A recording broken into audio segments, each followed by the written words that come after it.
Alright, there's gonna be a one-take quick guide to how to deal with Praxar simulation if you're learning marketing or using this in whatever context. I just did a college course on this and I had great fun, but it took me too long to learn how to use this. So I thought I'd make a quick guide for whoever's searching it up. Just what to look out for and how to sort of at least be in the middle of the pack. So this is my practice round. This is not with the with my class. My class is now over. I'm in final exam period. Not important. But general rule of thumb, you see four things here. The general manager, it's not as important. The indicators sort of tells you what's going on over the years. That's cool to look at, just to make sure you have the green arrow. That's nice. Same with down here and over here. Customer service is very important, as we all know, and we learned in a course. In a simulation, however, you can sort of get by just with investing in the projects instead of level of service or supported languages. These aren't as important, just from experience. So for the first few years, try to put literally investments. Invest in staff training, then online support, then message board in this order, and then customer relationship for the very last one. And of course, you want to maintain a high satisfaction rate. I have 6.75 just because I'm on year 4 right now. But when I did it with my class, I got to 9.5 easily, starting I think year 6 or 7. It was a 9.5 all the way to year 9. So you don't have to invest a lot into customer service. And there's also a tip to cut down on cost. So let's say the advice is to add more support and you decided to up your level of service. You could cut it back if you are losing money. So default to English and French for supported languages and online support for level of service. Now, product manager is where you will spend most of your time. So get familiar with this guy. His face, kind of cool. Not really. Same with any other advisor. You go for the advices, you read through it, see what game. Okay, Drago game, not very effective at targeted customers. So that means my media mix is not good. Okay, so media mix is not good. Communication budget is too large. Have to cut communication budget. Okay. This thing with the good potential for re-releasing a game, I don't really trust it.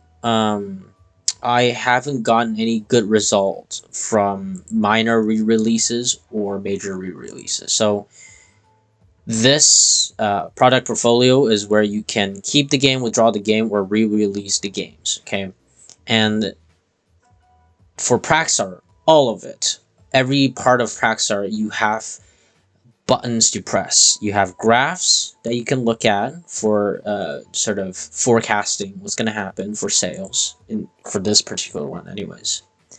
You have estimated budget. You don't want a big red generally, but you can get past big red like -50% or something, as long as you have one game that's doing really good, sort of. Quality forecast, I never found a use for this.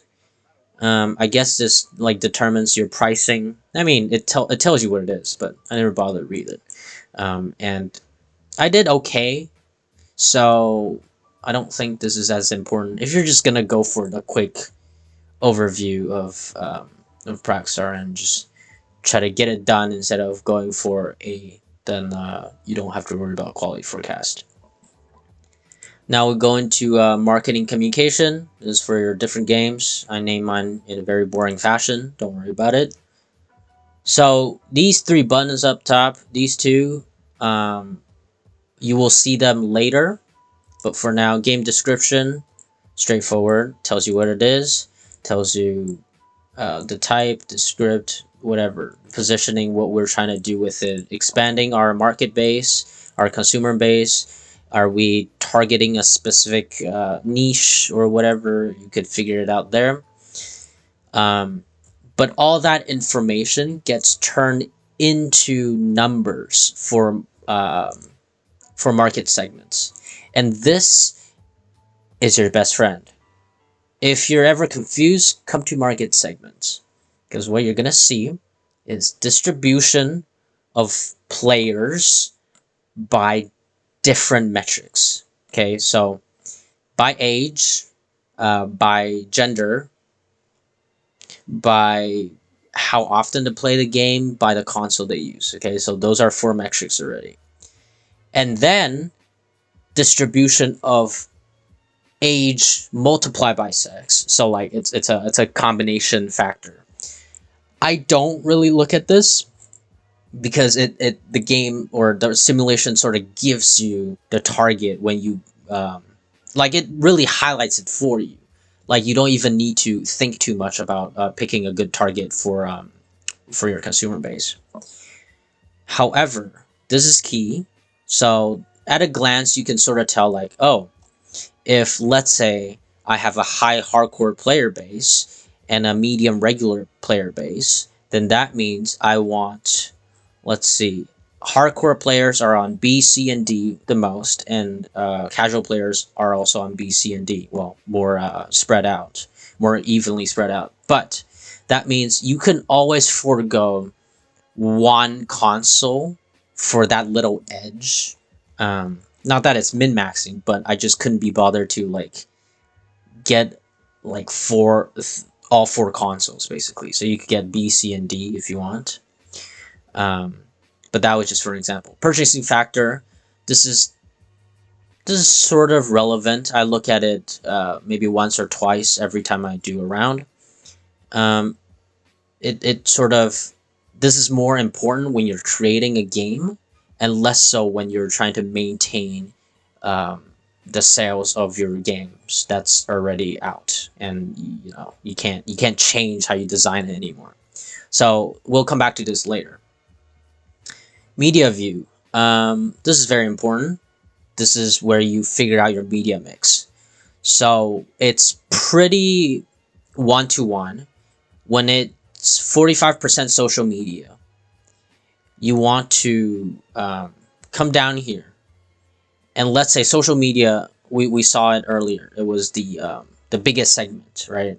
Social media occupies the biggest segment at 45%, and then it's magazine, then internet, then television. So we want, if social media is to be max, magazine would be what, half of what social media occupies. So it will be a 1 to 1/2 ratio, and then internet would be another, not another half of magazine, but another like 2/3 of magazine. So the way I would do it is, given, let's assume I have maximum budget, I would zero out everything.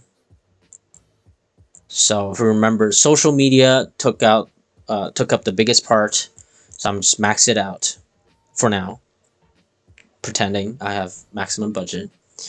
And then if we remember correctly, it was, I don't remember correctly, it was magazine, internet, then television. Okay, so magazine will take up half of that.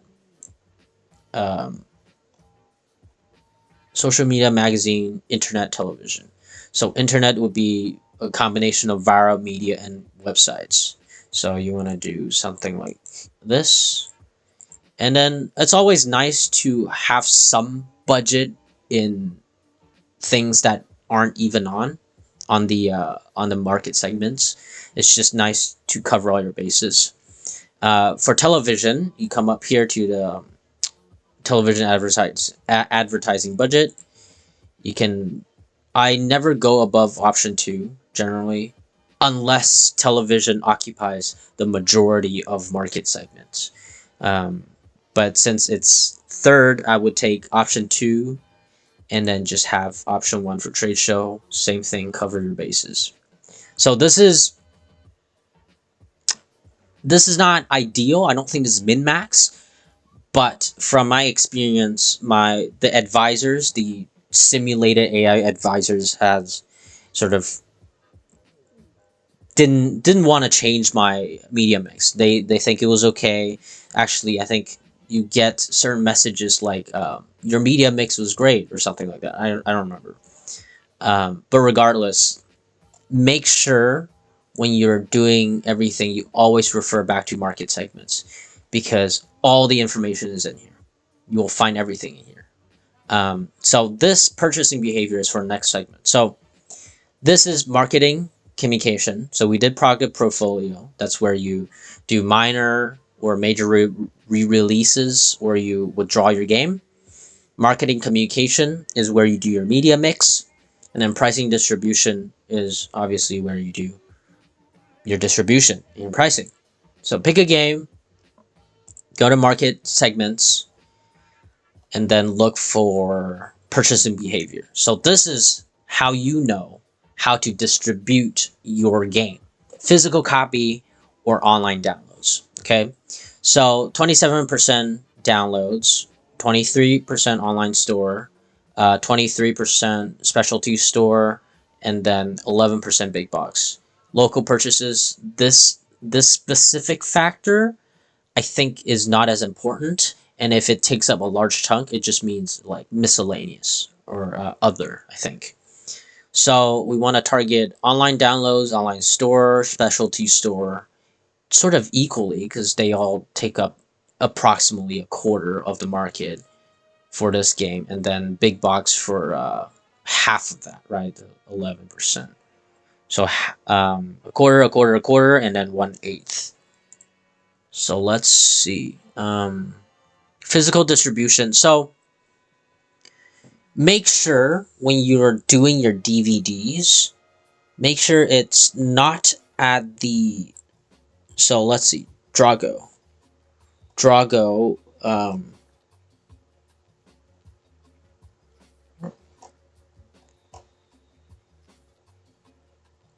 Where's the sales? Here we go. So sales last year, 25,000. Well, this is a dying game, and I should probably withdraw it. But just ignoring these details for now. 25,000 sold last year, forecasting 10,000 this year. So if I have 25,000 sold last year and forecasting 10,000 this year, then that means I would not need 24,000 DVDs, right? That's just if I'm forecasting 10,000. So out of the 10,000 potential sales, remember 24% of that is online sales. So I don't need DVDs. So I take out 24% of 10,000. That leaves me with 7,500, right? Yeah. So I'll go with 8,000. I'm gonna have leftover depreciated DVD when I withdraw this game. But you sort of have to calculate in your brain, like, what percentage is online gonna dominate, right? Just because some of these are physical, some of these are online, and only the physical stores need DVDs. Now, I assume that online stores would use physical copy. I'm not sure. You can also categorize online store with online downloads and just take it as like 50% is going to have physical sales, and then just drop this down to 5,000. That's fine.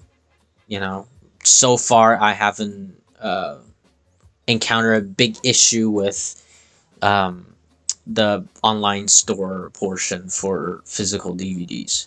But anyways, packaging, I like to have the second option for just about everything, as long as it's relevant. So relevancy is, to me anyways, is that it occupies a good portion, at least a quarter.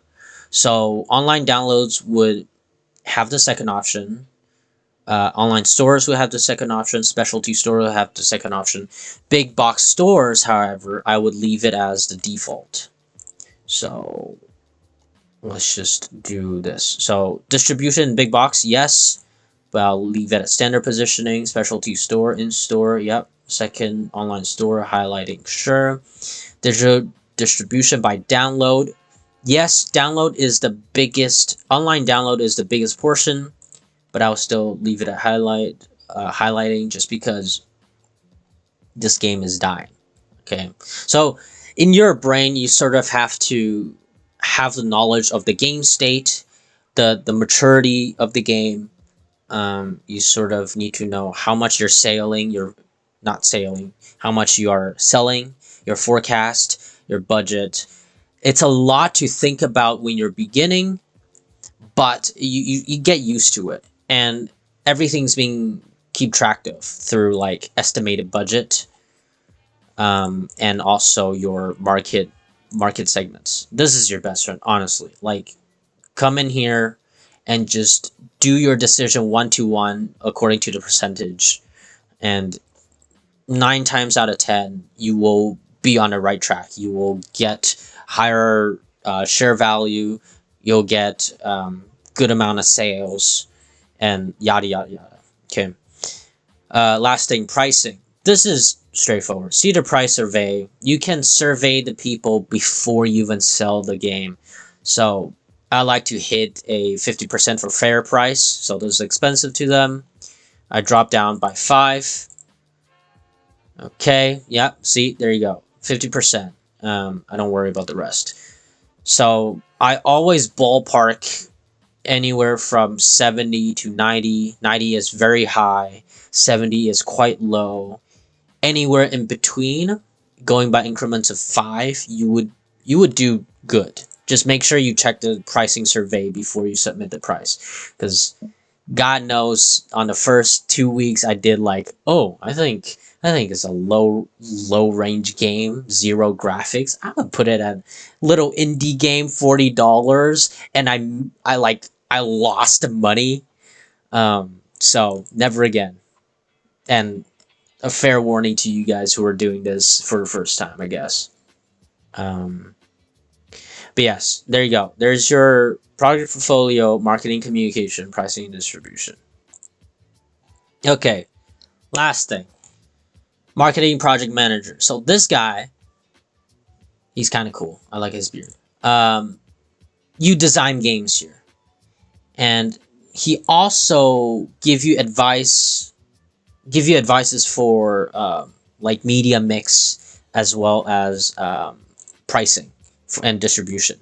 So these two guys, this guy and this guy, they're both important for these tasks. Okay, this guy is not important for these tasks, but this guy is important for these tasks. Okay, all right, let's go in here. So Boris, he oversees everything for game design.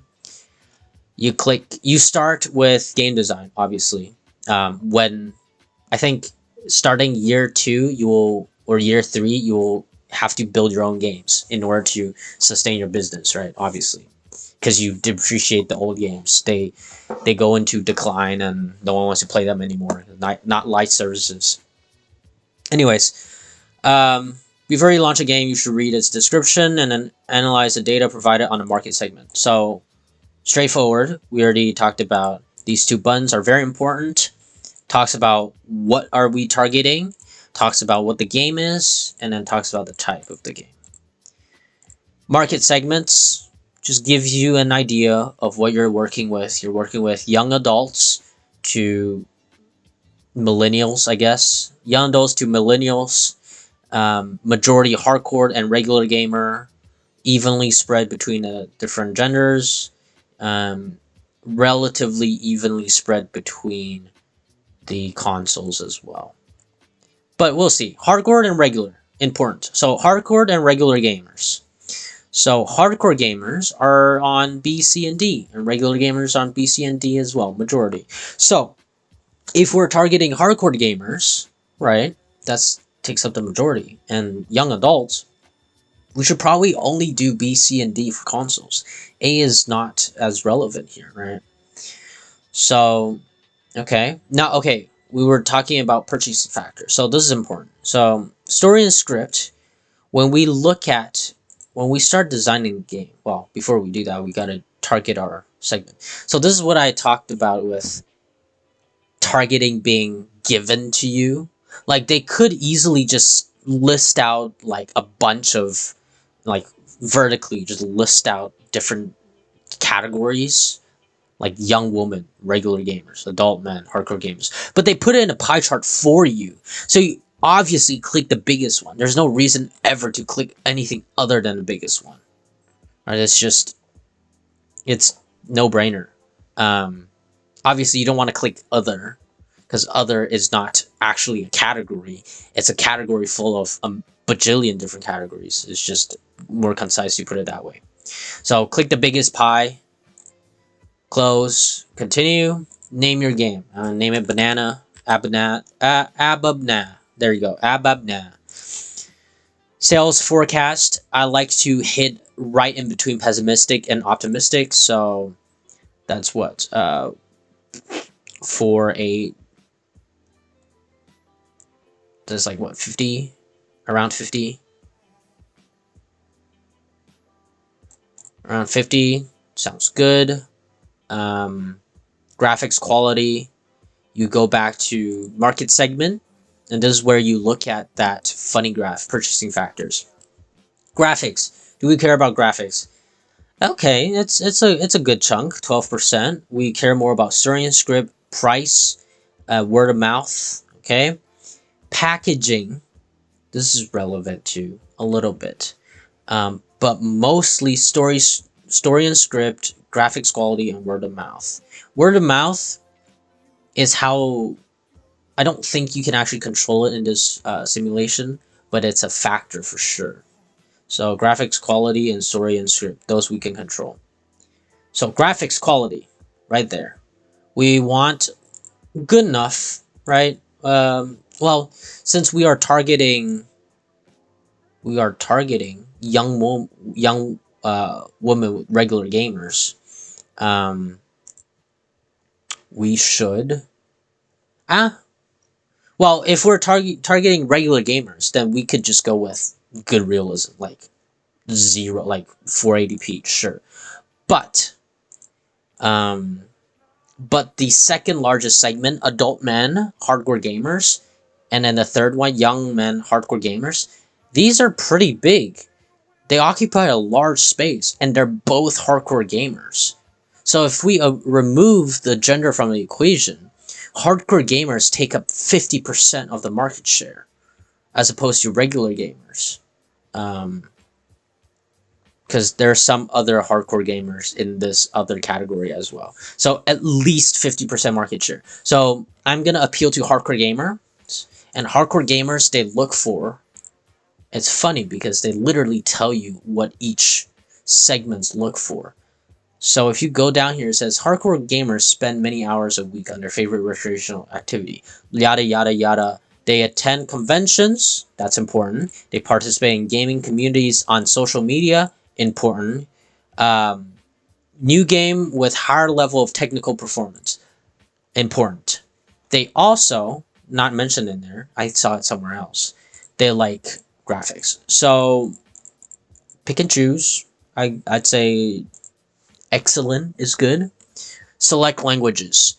Now, hardcore gamers, it's a pretty niche market.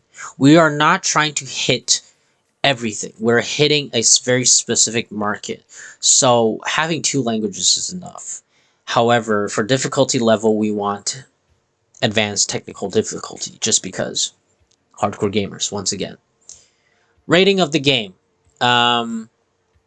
What are we looking at again? Teens to, so 19 to 30 and above. So we could totally do teens. Even mature. And remember, we skipped over A. A is primarily dominated by occasional gamers. So we do B, C, and D. Okay, budget for testing. because it's a high mid-range game, we need to put more effort into testing. So specialized firm or hire testers. If it's a mid to low range, you can get by with basic testing. That's fine. But since we're making a high end game, we can do specialized. Okay, marketing communication. So now we're going into territory that's very similar to the other section, to that product manager section. And it's the same thing. We look at the market segments for this game, and we set the values according to it, like 1-to-1. So social media is big, magazine is big, but magazine is half of social media. Internet is 2/3 of, or actually almost the same as magazine, and then it's television. So we're gonna do like a 1 to a half to a 2/3 to a 2/3. No, that doesn't make up 100, but it doesn't matter. Television is important. Okay, not the most important, but important. Social media, very important. What else? Internet, television. So internet and magazine. So magazine is half of social media. Like that. Okay. And then internet is just like a combination of website and viral video, and then some in billboard, and that's good. That will do. It's not gonna get you anything crazy, but it's great. It'll keep you going. It's gonna keep the sales going. All right, distribution. Lastly, downloads, online store, specialty store, and big box. So this is kind of similar to some other games we saw earlier as well. And you just do the same thing. You account for, let's go, what's the sales? What's the predicted sales? Game design. So sales forecast is 50,000. So out of the 50,000, let's say online store and downloads are both non-physical, online stuff, obviously virtual. So we are looking at a bit over 50% for physical copies. So I'm gonna ballpark a 27,000 for physical sales. Now, if you remember, some people care about packaging style. Not a lot, 6%, but some people do. So we will sort of give it a little bit of packaging there, just for fun. Why not? I play this like a game anyways. Okay, we are doing everything. Digital download, featured ad, biggest portion. Give it a little bit more money. That's fine. Online store, important. Not as big portion, but that's fine. Actually, if I remember correctly, it's like a quarter instead of half. So my bad. Digital download is, you can say on highlighting. That's fine. Highlighting. Specialty store, in-store advertising, big box, in-store advertising. Let me just double check. Big box, specialty store. So, yeah. So, like, if you want, you can up downloads by a bit, but like by one tier. But I don't think it's necessary. Okay. Pre-launch campaign. I like to do this just to get an initial cash flow. Even though we're working with a 10% deficit, that's fine. Retail price, once again, ballpark 80. Always ballpark 80. Check the price. Are they okay? 51%. Okay, I can gouge them a little bit more. 52%. I can gouge them a little bit more. 85. 51%. All right, more. Okay, so we're hitting over. So 87 then? 86 for sure. So 86 is perfect, okay? I want like 50% fair price is solid. Doesn't matter the other ones. They generally all look like this: 20% expensive, 5% too expensive, 25% inexpensive. So you will at least get 75% market share for this. Okay, save it. Blah blah blah. You're done. So quick recap. Um, Product manager. He's the guy you go to when you're maintaining your games. You're maintaining, you're re-releasing, you're withdrawing, you're checking if the communication budget has changed, and you're gonna change the little tidbits. Oh, I have 300,000 to work with instead of 2 million. That's fine. I'll just drag everything down accordingly, keeping the ratio. Pricing and distribution. That actually won't change. As far as um, I've done this. I haven't seen like pricing change or distribution change, but you may encounter it. I don't know if it's an like option your professor will change or whatever. Okay, customer service manager, important, but don't put too much money into this. Keep it steady. Invest in a project each year, just one. You don't need anything else. Um, Keep the basic support unless one of the advice is we need more support. But generally, if it's we need more support, you could just add invest in another project. But like over here, it says technical support, right? Although not exceptional, it's sufficient. So they're okay with it for now, and it will still increase as you put more into investment projects. But if stuff like this start degrading your satisfaction rate, then that's when you do level of service. Supported language is often not needed. Like I I don't think I've ever changed this. Um, Ever, yeah. So if you really want to change something, change the level of service. That's the important one. Um, Marketing project manager is where you make the game. General manager, I think she just gives you some indication of like what are we trying to hit for operating margin. What's the goal? The goal is generally keep the sales up, keep the money coming, make people happy, stuff like that. It gives you a very generalized strategy.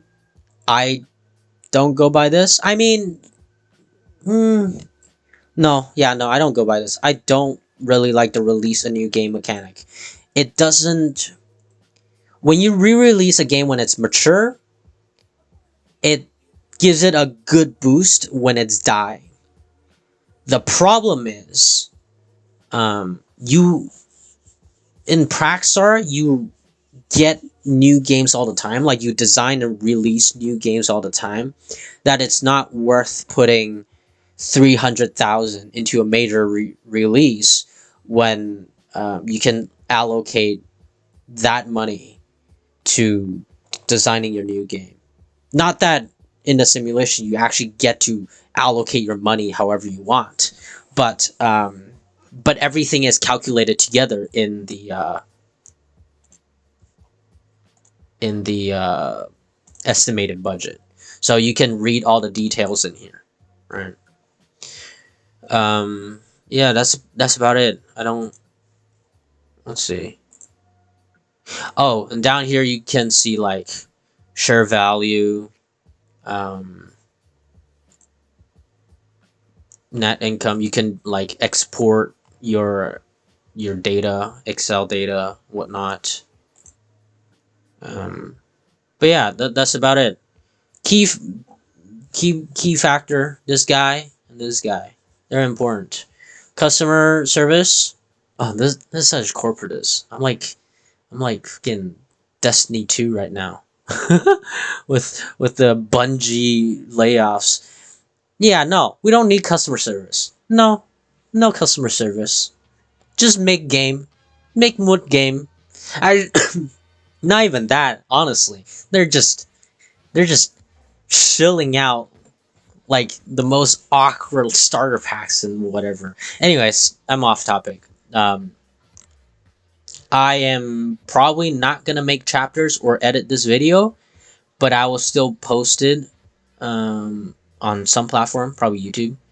And if you find this helpful, well, good for you, because God knows I needed this in my first few weeks. And if you didn't find this helpful, well, too bad. It's not for you then, I guess. But anyways, if you're looking for a guide, or if you have more questions, you can shoot a comment or something. I'll reply. I got a B minus in this course. Yeah, I will do my best. But yeah, just thought I'd make this look, because I couldn't find this anywhere. There's no guide anywhere. Um, like, yeah, you're supposed to follow your professor's instructor, but God knows not everyone does that. Okay, I don't do that. But but it's nice to have someone to like guide, I guess.